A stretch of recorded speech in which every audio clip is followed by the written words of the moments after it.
Hello my dear students. कैसे हो आप लोग? अब कोरोना की ये सेकेंड जो वेव है, इसमें बहुत ही प्रिकॉशन लेनी है आपको। मास्क पहनो, घर से बिना वजह बाहर मत निकलो, क्योंकि वो सबसे जरूरी है। Health is very important. उसके बाद हमारा जो नेक्स्ट वर्क है वो कि जान है तो जहान है।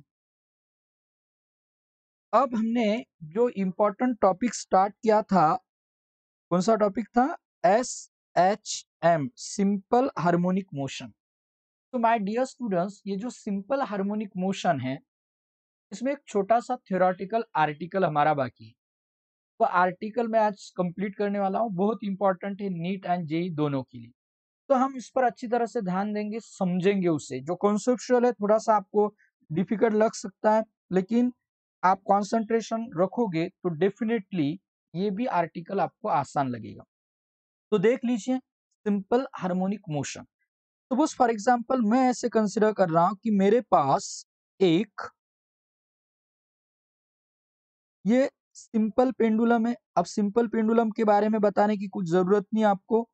अ spherical body called bob is attached to the free end of this string, and now अगर हम इसको डिस्प्लेस करते from its original position, then this block bob will oscillate in this way. ये जो मैक्सिमम डिस्प्लेसमेंट है covered by that bob is called an amplitude. This amplitude of vibration is constant. हमने हर बार ऐसे कंसीडर किया कि अगर ये वाइब्रेट हो रहा है तो इसका एम्पलीट्यूड ऑफ वाइब्रेशन कांस्टेंट है। बट माय डियर स्टूडेंट्स, ये जो हमने मोशन कंसीडर किया ऑफ दिस सिंपल पेंडुलम, वो कंसीडर किए इन वैक्यूम। क्या होता अगर यहां पर वैक्यूम नहीं होता? अगर सपोज फॉर एग्जांपल मैं स्प्रिंग पेंडुलम की भी बात कर रहा हूं। सपोज फॉर एग्जांपल मेरे पास ये स्प्रिंग है इस तरह से, like this, and the spring is suspended from the rigid support, and a block of mass small m is attached to the free end of this spring. अगर हम ऐसे consider करते हैं कि ये जो स्प्रिंग है वो अगर ऑसिलेट होती है, मतलब ये ब्लॉक परफॉर्म कर रहा है ऑसिलेटरी मोशन, ये ब्लॉक परफॉर्म कर रहा है ऑसिलेटरी मोशन, तो उस वक्त एम्पलीट्यूड ऑफ वाइब्रेशन कांस्टेंट है, ऐसा हमने कंसिडर किया। अगर ये जो आपको दिखाई दे रहा है स्प्रिंग, उसको अटैच ब्लॉक, अगर यहाँ पर सपोज मैं कंसिडर करता कि एयर पार्टिकल्स, एयर मीडियम होता, सराउंडिंग एयर मीडियम, तो क्या होता? तो अगर एयर मीडियम हम कंसिडर करते, वैक्यूम नहीं होता, तो क्या होता? जरा ध्यान से देखिए और समझ लीजिए। उसको समझने के लिए मैं आपके सामने एक छोटा सा एक एनिमेशन दिखा रहा हूं, जरा उस पर आप ध्यान दीजिए और समझने की कोशिश कीजिए। ये स्प्रिंग है and a block of mass 200 something या 200 ग्राम लिखा हुआ है उस पर, ये अटैच किया है। नाउ इनिशियली ये रेस्ट पोजीशन में, अब रेस्ट पोजीशन में है, तो मैं ऐसे कंसिडर कर रहा हूं यहाँ पर ये वैक्यूम में है। ये जो ब्लॉक है it is in vacuum, and अगर वैक्यूम में है माय डियर स्टूडेंट्स, एंड हम ऑब्जर्व करते हैं कि वैक्यूम में इसको ब्लॉक को मैं इस स्प्रिंग को नीचे पुल कर रहा हूं, स्ट्रेच कर रहा हूं ना। If I release this block will perform this vibrations. देखो, ये वाइब्रेशंस कंटिन्यूअस है, विथ कांस्टेंट एम्पलीट्यूड है। ये वाइब्रेशंस हो रहे विथ कांस्टेंट एम्पलीट्यूड, मतलब ये स्टॉप नहीं होगा। अब जरा ध्यान से देखिए और सोचो कि अगर ये जो ब्लॉक है वहां पर अगर मैं कंसिडर करता हूं कि एयर पार्टिकल से वहां पर ऐसे हम कंसिडर करते हैं, तो क्या होगा? अगर वहां पर एयर पार्टिकल से माय डियर स्टूडेंट्स, देखो एयर पार्टिकल से, तो ऑसिलेशंस को आप ऑब्जर्व कीजिए। कुछ फर्क आपको दिखाई दे रहा है इसमें? ऑसिलेशंस में कुछ फर्क दिखाई दे रहा है?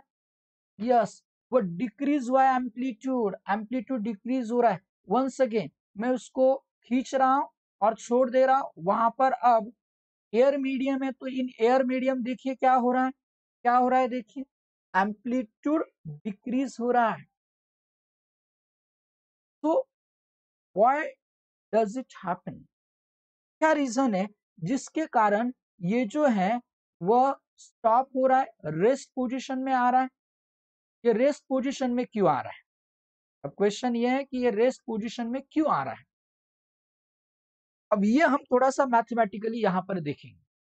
माय डियर स्टूडेंट्स, अगर आप इस स्प्रिंग पेंडुलम को ऑब्जर्व करते हैं तो इन वैक्यूम अगर हम वहां उसको रिलीज करते हैं तो देखो स्प्रिंग इसको रिलीज करेंगे तो वो ब्लॉक अगर इस पोजीशन में होगा, I am drawing that block here, देखो इस पोजीशन पर होगा, यहां पर होगा ब्लॉक। ब्लॉक अगर यहां पर होगा, आप ऑब्जर्व कीजिए यहां पर ब्लॉक होगा, ये पोजीशन पर ब्लॉक होगा, ठीक है। अब ये पोजीशन पर जो नीचे डॉटेड लाइन मैंने ड्रॉ की है यहां पर होगा, या तो मैं ड्रॉ कर ही लेता हूं उसे, यहां पर होगा। तो जो स्प्रिंग है, स्प्रिंग स्ट्रेच होगी, यहां पर स्प्रिंग जो है वह स्ट्रेच होगी, यहां तक आएगी। अब स्प्रिंग स्ट्रेच होकर यहां पर आएंगी तो स्प्रिंग फोर्स कैसे एक्ट होगा, मुझे बताओ स्प्रिंग फोर्स कैसे एक्ट होगा। स्प्रिंग फोर्स की डायरेक्शन कैसी होती है? Spring force always acts towards the mean position. Spring force my dear students हमेशा कैसे एक्ट होता है? तो वह एक्ट होता है towards the mean position, mean position की ओर एक्ट होता है, यू नो दैट।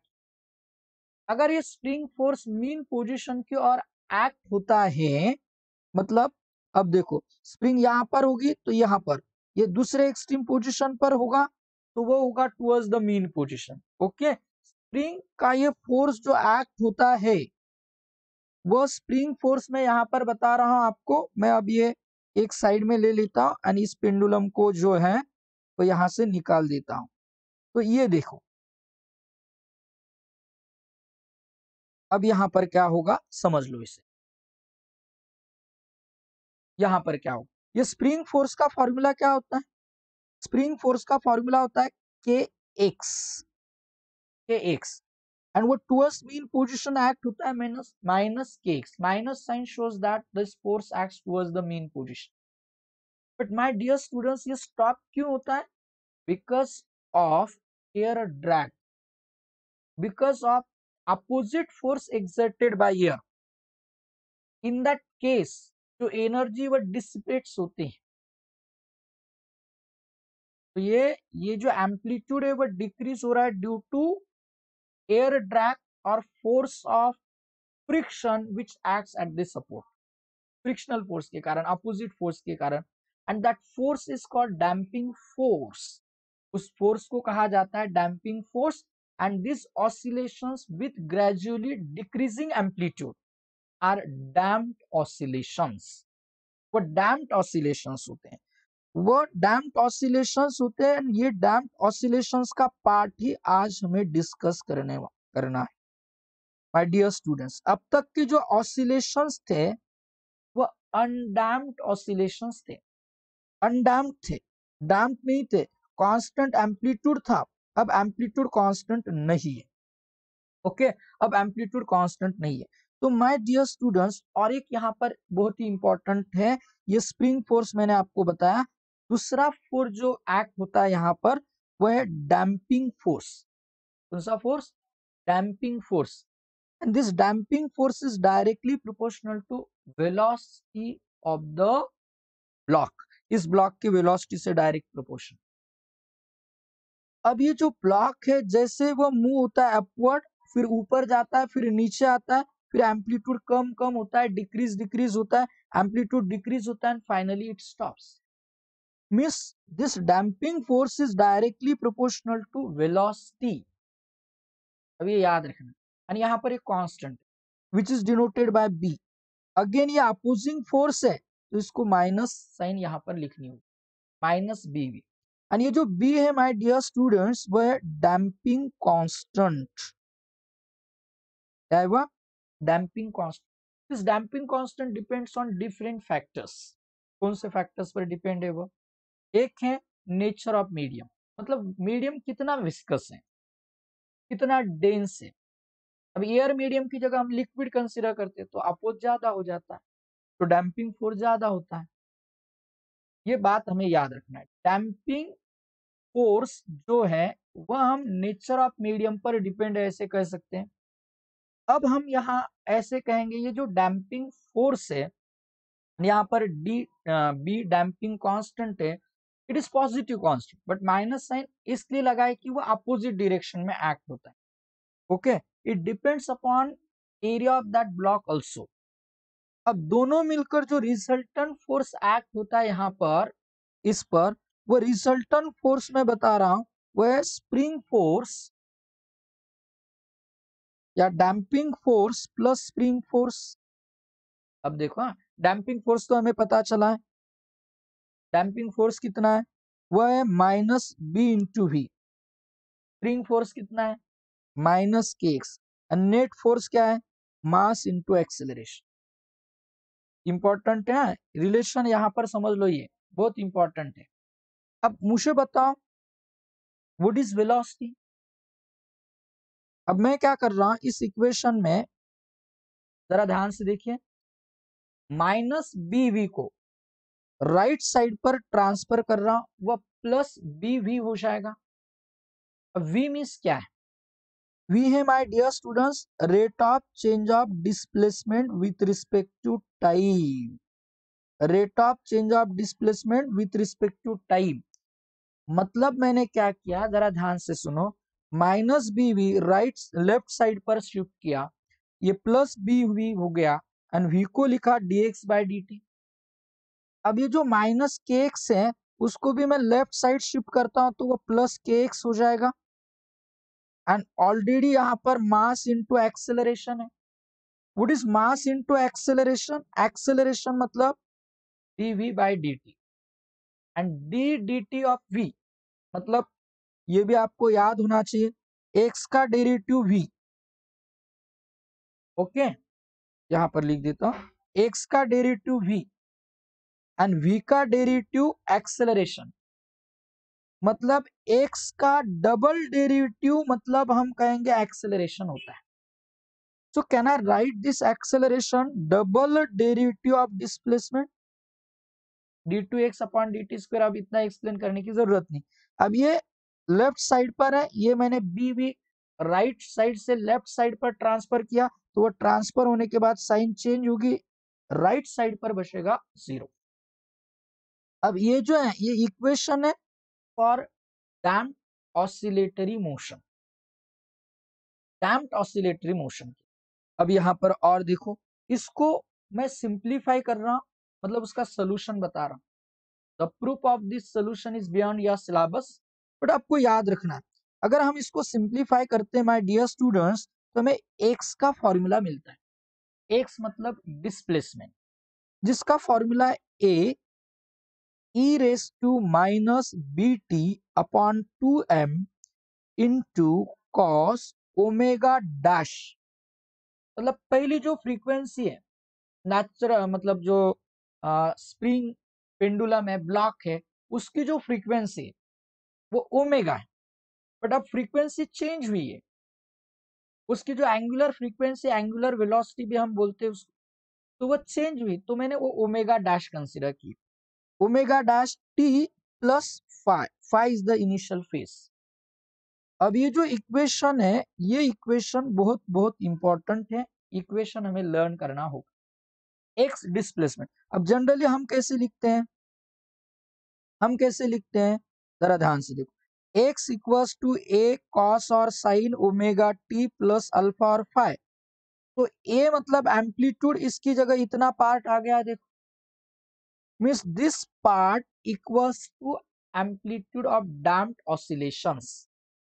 तो माय डियर स्टूडेंट, क्या है डैम्प्ड ऑसिलेशंस का एम्पलीट्यूड, तो वह है a इक्वल्स टू, लगे तो मैं क्या करता हूं, उसको a डबल हो जाएगा तो a डैश कंसीडर करता हूं, a dash equals to a e raise to minus B T upon 2m। e का power minus B T upon 2m है, रिमेंबर दिस। थोड़ा सा कॉम्प्लिकेटेड है, लेकिन ये जो फॉर्मूला है, ये जो पावर है, मैंने आपको जो ऊपर बता रहा हूं वो इक्वेशन तो याद होना चाहिए आपको। अब ये जो मैं बता रहा हूं आपको, यहां पर ध्यान दो, ये जो मैं आपको बता रहा हूं इतना पार्ट उसे समझो। ये जो मैं बता रहा हूं ये part b minus B T upon two m, ये पावर है ई का पावर है ये। इतना जो पार्ट है मैं बता रहा हूं ये पावर है। ओके, अब ये power b minus B T upon two m है, वह नेगेटिव है, वह भी बात याद रखना है आपको। अब ए डैश रिजल्टेंट एम्पलीट्यूड है, तो मुझे बताओ इसमें टाइम है, तो we can say resultant amplitude जो है इट डिपेंड्स अपॉन, किस पर डिपेंड है, वो डिपेंड है time, it is a function of time, means it changes with time. अब होता क्या है, यहां पर कंक्लूजन निकालेंगे, जब टाइम इंक्रीज होगा नेगेटिव पावर इंक्रीज होगा, आने वाली वैल्यू ई का पावर नेगेटिव, नेगेटिव नंबर अगर इंक्रीज हो रहा है तो वो ई रेस टू समथिंग जो है उसकी वैल्यू और छोटी छोटी होती जाएंगी, डिक्रीज होगी, मतलब टाइम इंक्रीज होगा एंड रिजल्टेंट एम्पलीट्यूड डिक्रीज, या रिजल्टेंट डिस्प्लेसमेंट डिक्रीज होगा क्योंकि एम्पलीट्यूड डिक्रीज होगा। So listen carefully, if we plot a graph between displacement and time, तो माय डियर स्टूडेंट्स ग्राफ का नेचर कैसा होगा, जरा ध्यान से, ग्राफ का नेचर कैसा होगा। इनिशियली एम्पलीट्यूड लार्ज है, इनिशियली एम्पलीट्यूड लार्ज है, कितना है वो भी बताता हूं। टाइम की वैल्यू अगर if you put time t equals to zero, if t equals to zero substitute करेंगे तो ए डैश इक्वल्स टू क्या होगा, ए डैश इक्वल्स टू क्या होगा, फॉर्मूला में देखो, a dash equals to t की वैल्यू जीरो, ई का power zero, e raise to something मतलब वन, वन इंटू ए, तो सिर्फ जीरो टाइम है, मतलब स्टार्ट होता है तब एम्पलीट्यूड लार्ज, एनिमेशन देखा ना, तब एम्पलीट्यूड लार्ज धीरे धीरे डिक्रीज डिक्रीज डिक्रीज डिक्रीज होकर लॉस्ट हो जाता है। क्या बता रहा हूं मैं, पहले एम्पलीट्यूड लार्ज, पहले एम्पलीट्यूड लार्ज, फिर आप देखेंगे amplitude of vibration large initially, फिर धीरे धीरे decrease decrease decrease decrease decrease, finally lost, stop हो जाता। फास्ट यहां पर आप अच्छी तरह से समझ, इनिशियली एम्पलीट्यूड लार्ज है, डिक्रीज डिक्रीज होकर लास्ट हो जाता है, स्मॉल स्मॉल वाइब्रेशन एम्पलीट्यूड रहा इनिशियली, तो ग्राफ तुरंत जो है वह तुरंत लॉस नहीं होता है, वो धीरे धीरे धीरे धीरे amplitude decrease decrease long term चलता है वो, मतलब थोड़ा सा एम्पलीट्यूड यहाँ पर हमें ऐसा कहेंगे कम रहेगा लेकिन बहुत देर तक वो ऑसिलेट होता रहेगा ब्लॉक, ये डिस्प्लेसमेंट वर्सेस टाइम ग्राफ। अब इस इक्वेशन को अच्छी तरह से समझ लो, ए डैश रिजल्टेंट एम्पलीट्यूड है, बहुत इंपॉर्टेंट है, A dash A E raise to minus B T upon two M. अब माय डियर स्टूडेंट्स अगर हम यहाँ पर जो एंगुलर वेलोसिटी मैंने आपको बताई थी ओमेगा डैश, ये जो एंगुलर वेलोसिटी मैं इसको नीचे लेकर आ रहा हूं ओमेगा डैश, उस एंगुलर वेलोसिटी का फॉर्मूला देखो क्या होगा, वो होगा under root, after solving this equation, ये सब इक्वेशन मिलने वाले हैं तो हमें ये फॉर्मूला लर्न करना होगा, ओमेगा डैश इतना होगा रूट के by M minus B upon two M whole square, और you can write this formula in this way, under root के by M minus B square upon two का square 4m square. Clear है, ये formula भी आपको और अच्छी तरह से लर्न करना होगा माय डियर स्टूडेंट्स, ये फॉर्मूला भी आपको लर्न करना होगा, बहुत इंपॉर्टेंट है। ओमेगा डैश का उसका स्क्वायर किया मैंने, इस पार्ट का सिर्फ स्क्वायर किया है और कुछ नहीं किया है, तो वही फॉर्मूला है omega dash root k upon m minus B square upon 4m square. Okay, अब जरा ध्यान से देखिए, एक बार आपको ओमेगा मिल गया तो माय डियर स्टूडेंट्स आप टाइम पीरियड आसानी से फाइंड कर सकते हो, यस 2 पाई अपॉन ओमेगा, क्या है ओमेगा, ऊपर का जो ओमेगा लिखा है वह मैं यहाँ पर सब्स्टिट्यूट करता हूँ, k by M minus b square upon 4m²। जरा ध्यान से देखिए और समझ लीजिए मैं क्या बता रहा हूं यहाँ पर कुछ कंक्लूजन्स। जब हम कहेंगे अनडैम्प्ड ऑसिलेशन, ध्यान से देखो, अनडैम्प्ड ऑसिलेशंस मतलब जिसके लिए बी की वैल्यू माय डियर स्टूडेंट 0 है। हाँ, जिसके लिए, जिस मोशन के लिए बी की वैल्यू 0 है उनको कहा जाता है अनडैम्प्ड ऑसिलेशंस। अब undamped oscillations of course b अगर 0 सब्स्टिट्यूट करेंगे तो यहाँ चेक करते फॉर्मूला क्या होगा, बी 0 सब्स्टिट्यूट करो, ये पूरा पार्ट 0 हो जाएगा। बी 0 सब्स्टिट्यूट करेंगे तो 2 पाई अंडर रूट के बाय एम, उसका रेसिप्रोकल करो 2 पाई, इसका रेसिप्रोकल आप करेंगे मतलब इसमें 2 पाई अपॉन रूट के बाय एम, रूट के बाय एम का रेसिप्रोकल करेंगे तो 2 pi under root m by k होगा। जो हमने टाइम पीरियड देखा था डैम्प्ड ऑसिलेशन अनडैम्प्ड ऑसिलेशन में स्प्रिंग पेंडुलम का, ओमेगा का भी देखो, ओमेगा का भी देखो। तो ये जो रूट, ये 0 हो गया, ये रूट के बाय एम हमने देखा था ओमेगा डैश रूट के बाय एम, उसका स्क्वायर किया तो k by m, k equals to m omega square. If we put b equals to 0 in all these equations, we'll get the formula equations for undamped oscillation. तो ये damped oscillations के लिए हमें लिखना है।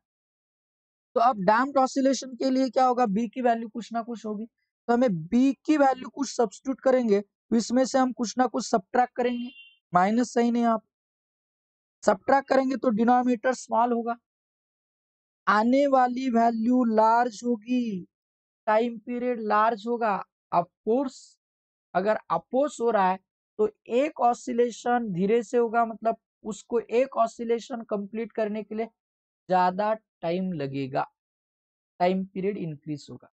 बट फॉर स्मॉल एम्पलीट्यूड, ये जो damped oscillation है, this damped oscillatory motion is periodic, approximately periodic होती है।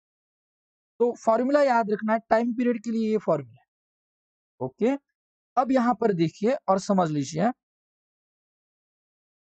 Total energy my dear students, क्या formula in simple harmonic motion, total energy का फॉर्मूला क्या, याद करो, half k x square potential energy, x equals to a रहा, total energy half k a square. But अब मैं रिजल्टेंट मोशन की बात कर रहा हूं, एम्पलीट्यूड ए डैश, हाफ के इंटू ए डैश स्क्वायर हो जाएगा, क्लियर है ना, half k a dash square. तो नहीं है तो आप पीछे के लेक्चर्स देखो, एनर्जी के लिए फॉर्मूले अच्छी तरह से होने चाहिए। आप कुछ स्टूडेंट जो है बहुत ही सिंसियरली रेगुलरली लेक्चर्स कर रहे हैं, वो मुझे होमवर्क भी रेगुलरली सेंड कर रहे हैं। तो डियर स्टूडेंट्स, ये रिजल्ट जो है वो हार्डवर्क का ही तो परिणाम होता है, हार्डवर्क करना होगा, प्रैक्टिस करनी होगी, बार बार प्रैक्टिस करो, डिफिकल्ट जो आपको टॉपिक लग रहा है वो भी आसान होगा। यस, तो यहाँ पर हम अगर ए डैश की जो वैल्यू है जो मैंने यहाँ पर लिखी, देखो ए डैश की वैल्यू यहाँ पर लिखी मैंने, मैं आपको यहाँ पर दिखा रहा हूं, a dash equals to a E raise to minus B T upon 2m। चलो सब्स्टिट्यूट कर रहे हैं यहाँ पर, एनर्जी का फॉर्मूला फाइंड करेंगे, E equals to half k a dash square a E raise to minus B T upon 2m, a dash है उसका स्क्वायर।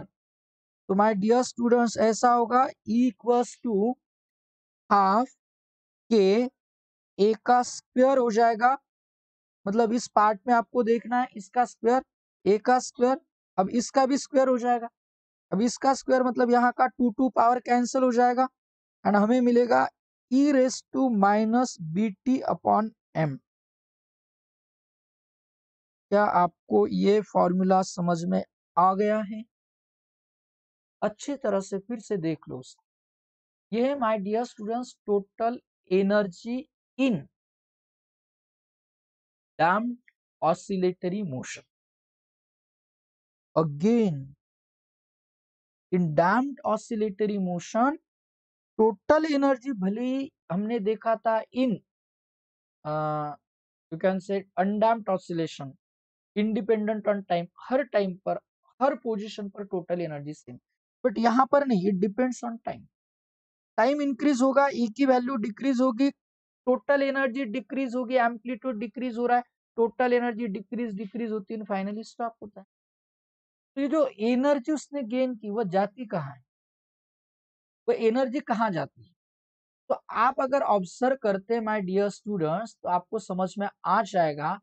वही मैं अब आपके सामने वो जो ऑसिलेशंस मैंने दिखाया, छोटा सा एनिमेशन, आप उसे फिर से एक बार देख लो.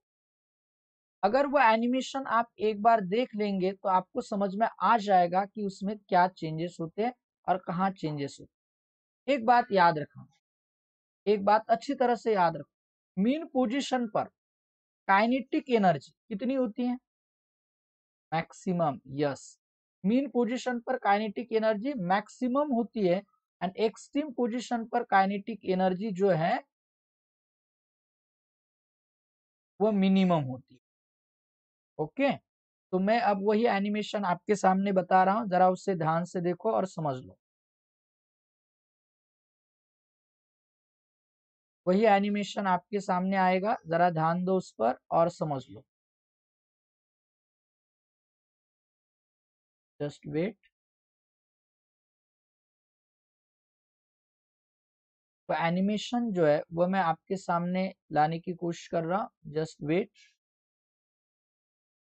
ये एनिमेशन आ गया आपके सामने. अब जरा यहाँ पर ध्यान देंगे तो आपको समझ में आ सकता है.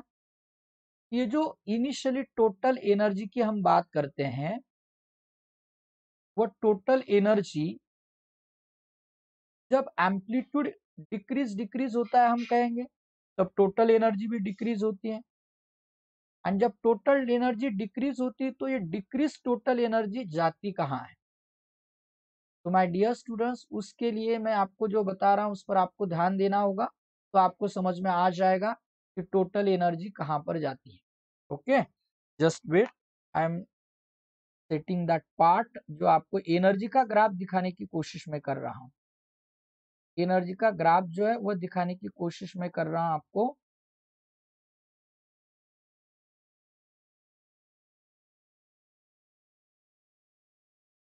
ओके, अब जरा ध्यान से देखिए. इस ग्राफ में आप देखेंगे तो आपको समझ में आ जाएगा कि एग्जैक्टली यहाँ पर क्या होता है. जैसे मैं बात कर रहा हूँ, इसको आप अनडैम्प्ड ऑसिलेशन, आप जरा ध्यान दीजिए, अनडैम्प्ड ऑसिलेशन. अब मैं इसको वाइब्रेट कर रहा हूँ.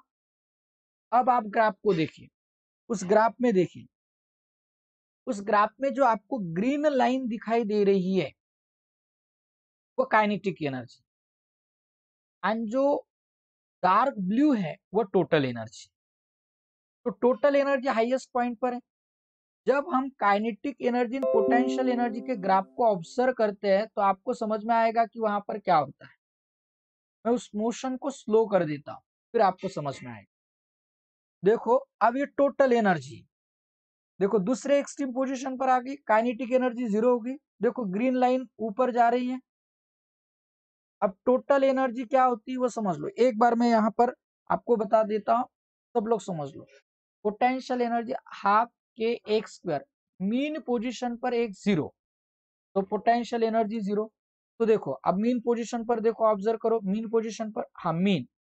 तो देखो ब्लू लाइन टोटल डिक्रीज हो गई, क्लियर है.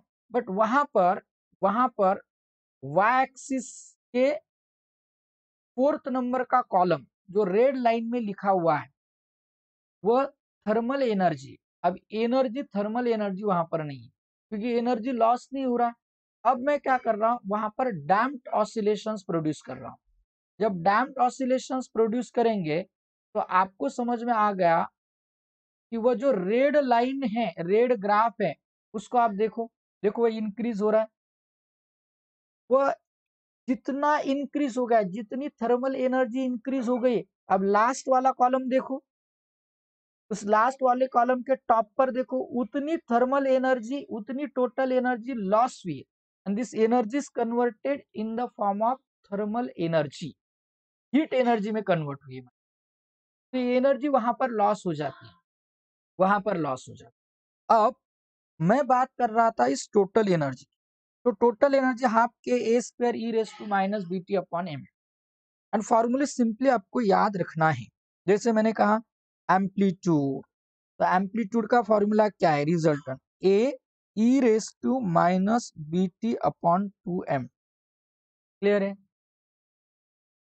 अब कुछ क्वेश्चंस इस पर बेस्ड पूछे गए, जैसे मैं आपको बता रहा हूँ क्वेश्चंस। एक क्वेश्चन देखो, एनसीईआरटी टेक्स्ट बुक का है, बहुत ही इंपॉर्टेंट है, सिंपल है, बट आपको ये सभी फॉर्मूले उसके लिए याद होने चाहिए।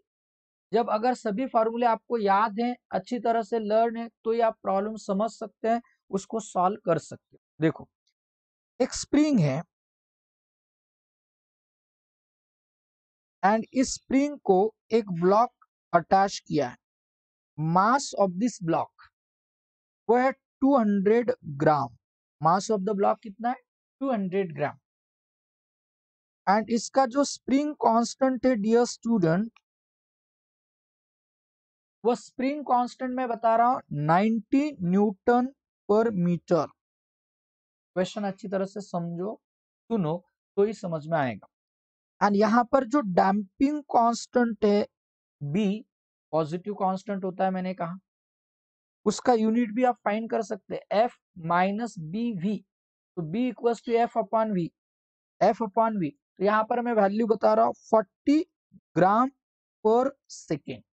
देखो ना, मास भी ग्राम में, भी 40 ग्राम पर सेकेंड, ऐसे मैंने बताया। अब ध्यान से देखो, पहली क्वांटिटी क्या फाइंड करेंगे।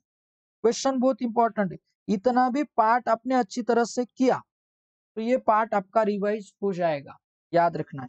पहला पार्ट मैं आपको बता रहा हूं, आपको फाइंड करना है first time period. First find करना है आपको time period. Second quantity my dear student, आपको फाइंड करना है time required to drop its amplitude equal to half of the initial value. मतलब डिस्प्लेसमेंट हाफ होना चाहिए, एम्पलीट्यूड हाफ होना चाहिए। उसके लिए टी, हाफ लाइफ हम थोड़ी देर के लिए कंसिडर करते हैं, टी हाफ से मैं डिनोट करता हूं। पहले इतनी फाइंड कर लेते हैं, फिर मैं नेक्स्ट क्वांटिटी आपको बताऊंगा। अब टाइम पीरियड का फॉर्मूला आपको लर्न होना चाहिए। उसके पहले याद रखना है हमेशा रूट के एम की वैल्यू फाइंड करना है। रूट के एम अगर वो बहुत ही स्मॉल है, निग्लिजिबल है, तो इन दैट केस वो डैम्प्ड ऑसिलेशन का टाइम पीरियड वही लिखना है जो हम अनडैम्प्ड ऑसिलेशन का लिखते हैं, 2 pi under root m by k. अब चेक करते हैं रूट के बाय एम कितना है। तो रूट के, अब के कितना है 90 न्यूटन पर मीटर, एंड एम कितना है 200 ग्राम मतलब 0.2, 90 इंटू 0.2 मतलब 18, रूट 18 मतलब 4, 90 न्यूटन पर मीटर, 2 इंटू 10⁻³ हो जाएगा ना, तो 0.2 रूट के। तो ये वैल्यू वैसे देखा जाए तो स्मॉल है। तो ऐसे केस में माय डियर स्टूडेंट्स हम क्या करेंगे, इसको इग्नोर करेंगे, अनडैम्प्ड ऑसिलेशन का टाइम पीरियड फाइंड करेंगे। 2 पाई अंडर रूट मास 200 ग्राम, ये बहुत इंपॉर्टेंट है, और 200 ग्राम। अब 200 ग्राम मास अगर हम लिखते हैं, 200 ग्राम अगर मास हम लिखेंगे, तो उस वक्त उसको याद रखना है, जब आप केजी में कन्वर्ट करते हो, या तो हम कहेंगे यूनिट्स, यूनिट्स के बारे में हमें ध्यान देना है, तो ही आप अच्छी तरह से इसे सॉल्व कर सकते हो। मतलब अगर आपने ये जो वैल्यू है वो अगर केयरफुली फाइंड नहीं की, तो यूनिट्स में अगर गलती हो जाती है, या तो वो वैल्यू जो मैं बता रहा हूं उसे फाइंड करने में गलती हो जाती है, तो आप फाइंड नहीं कर पाओगे वो। तो के की वैल्यू जो है वह 90 इंटू 0.2 मतलब 18 kg पर न्यूटन है। ये ऑफ हो गया एक मिनट। वह 18 का स्क्वायर रूट 4 पॉइंट समथिंग, वह स्मॉल ही वैसे। अब वह वैल्यू अगर हम सब्स्टिट्यूट करते हैं टी 2 m/k में, m होगा 0.2, k होगा 90। अब ऐसे ही वैल्यू डायरेक्ट सब्स्टिट्यूट करके हमें फाइंड करना है 2 पाई। अब 0.2/90 मतलब 2/900। अब इसकी वैल्यू हमें फाइंड करना होगा, तो अप्रोक्सीमेट करते हैं इसको भी। 2 को अगर हमें स्क्वायर रूट में लिखना है तो वो 4 पाई स्क्वायर हो जाएगा। पहले का यहाँ पर 2 है, नीचे 900 दिखाई दे रहा है। तो पाई स्क्वायर 9.86 को हम 10 कंसिडर करेंगे। अब 10 कंसिडर करेंगे, ये अप्रोक्सीमेशन याद रखना है। इस तरह का हम सोच सकते हैं अप्रोक्सीमेट, वैसे ऑप्शन देखकर हम कैलकुलेशन कर सकते हैं। अब ये पाई स्क्वायर अप्रोक्सीमेटली 10 इंटू 8 हो जाएगा 80, एंड 80 हो गया तो आपका आंसर होगा 80/900 टी √8/90। √8/90 मतलब अप्रोक्सीमेशन टेक्निक यूज करना है। 8 का स्क्वायर रूट वैसे होता है 2.8, 8 मतलब 2√2। अब ना 8 को 90 से डिवाइड करके वैसे भी कर सकते हो, वो थोड़ा डिफिकल्ट होगा। 90, अब 90 का स्क्वायर रूट क्या आएगा, तो 9 का स्क्वायर होता है 81, 81 एंड ये 90 थोड़ा सा क्लोज, ये 90 तो बट 9 से थोड़ा ग्रेटर, 9.2 9.3 वगैरह ऐसा लिख सकते हैं आप। ठीक है, तो माय डियर स्टूडेंट्स अगर आप इसका कैलकुलेशन करते हैं तो नियरली अब 0.3 सेकेंड के क्लोज आएगा। आप उसे चेक करो, कैलकुलेशंस करके देखो कि वह 0.3 सेकेंड के क्लोज आता है या नहीं। ओके, ये टाइम पीरियड। बट अब हमें एम्पलीट्यूड के बारे में फाइंड करना है, वह बहुत इंपॉर्टेंट है। एम्पलीट्यूड दो सेकेंड क्वांटिटी मैंने आपकी पूछी। ये जो एक्स है हम कहेंगे या एम्पलीट्यूड है, डिस्प्लेसमेंट ए रिजल्टेंट, वो a E raise to minus B T upon 2m इतना होना चाहिए। अब ये क्वेश्चन है, एनसीईआरटी के क्वेश्चन अगर आप सॉल्व करते हो तो ही आपके कॉन्सेप्ट्स परफेक्ट होंगे। ये थोड़ा सा आपके लिए डिफिकल्ट है, ये जो पार्ट है डिफिकल्ट है, डिफिकल्ट आर्टिकल हम बोल सकते हैं इसको। बट ये इसकी एक दो बार प्रैक्टिस करेंगे आप, आसान लगेगा। तो मैं ए डैश की बात कर रहा था, वो कितना होना चाहिए, half of the amplitude a/2। तो माय डियर स्टूडेंट्स दोनों तरफ ए कैंसल होगा एंड हमें वैल्यू जो मिलेगी वह ऐसी होगी 1/2 e raise to minus B T upon 2m। दोनों का रेसिप्रोकल करते हैं 2, 1/2 का रेसिप्रोकल 2 एंड इसका power e raise to denominator पर लाएंगे 1 upon e raise to minus B T upon 2m होगा। एंड उसका रेसिप्रोकल करते तो पावर की साइन चेंज हो जाएगी। करेक्ट है। अब ये कॉन्सेप्ट है, और आपको हुआ होगा या नहीं पता नहीं मुझे, बट उसके बेसिस पर हमें सॉल्व करना पड़ेगा। लॉग फंक्शन, लॉगरिथम आपको होना चाहिए। अगर लॉगरिथम थोड़ा सा कुछ कॉन्सेप्ट पता होगा तो ही आप उसको समझ सकते हो। देखो मैं दोनों साइड का लॉग ले रहा हूँ, लॉग ऑफ 2 वैसे केमिस्ट्री में भी यूज हुआ है, इसलिए मैं यहाँ पर उसके बेसिस पर ये सॉल्व कर सकता हूँ एंड आप भी अच्छी तरह से समझ सकते हो उसको इस बेसिस पर। ठीक है, तो इसको हमें समझना है, जरा उस पर ध्यान देना है इस कॉन्सेप्ट के ऊपर, ताकि आप उसको समझ सके। लॉग ऑफ 2 इक्वल्स टू, अब देखो हाँ, एक फॉर्मूला आप याद रखो, log of m raise to n। ये ऐसा पार्ट है, log of m raise to n, थोड़ा ऊपर लिख देता हूं ताकि आपको समझ में आ सके।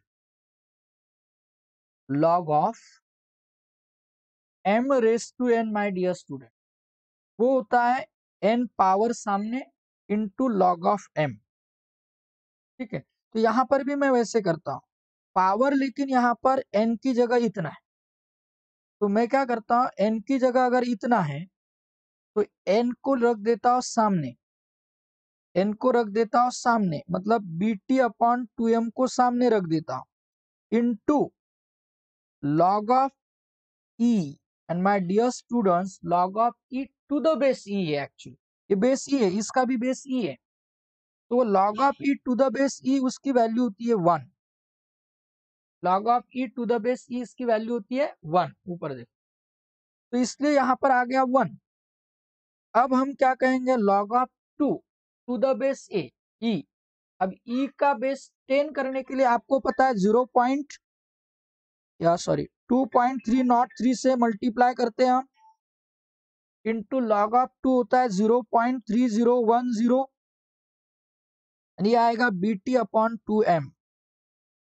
ओके, अब BT अपॉन 2m में t इक्वल्स टू मैं लिखना चाहता हूं माय डियर स्टूडेंट्स। अब इसकी वैल्यू कैलकुलेट करते हैं आप, वो वैल्यू आती है 0.6932 अपॉन, अब t इक्वल्स टू लिख रहा हूं मैं, t यहीं पर रखा, ये इधर चला जाएगा इनटू एंड b डिनोमिनेटर पर, b आएगा डिनोमिनेटर पर एंड 2m आएगा मल्टीप्लीकेशन में। वैल्यू सब्स्टिट्यूट करते हैं ना, फिर 0.693 अपॉन b की वैल्यू कितनी बताई थी मैंने, 40 ग्राम पर सेकेंड। 2, अब मास भी ग्राम में है तो यूनिट कन्वर्ट करने की जरूरत नहीं आपको, तो ये t मतलब t हाफ जो मैंने लिखा था।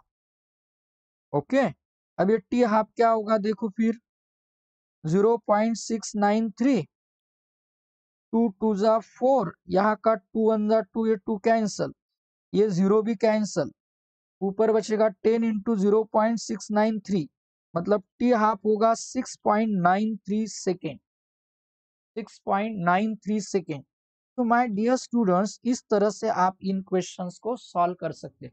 ये न्यूमेरिकल थोड़ा सा डिफिकल्ट है, या आर्टिकल भी समझने के लिए डिफिकल्ट है, बहुत सारे टीचर्स उसको स्किप कर देते हैं, छोड़ देते हैं, क्योंकि वो डिफिकल्ट समझाना ही इंपॉर्टेंट होता है, आसान तो आप भी कर लेते हो। तो चलो, ऐसे ये जो पार्ट है उसको रिवाइज करो, ये क्वेश्चन फिर से एक बार अच्छी तरह से देखो। नेक्स्ट लेक्चर में और कुछ न्यूमेरिकल्स इस ऑसिलेशन या सिंपल हार्मोनिक मोशन के देखेंगे, तो आपका पूरा टॉपिक कंप्लीट हो जाएगा। एंड आपको 3 मई के लिए आपको टेस्ट देनी है सिंपल हार्मोनिक मोशन पर, SHM पर, पूरा टॉपिक।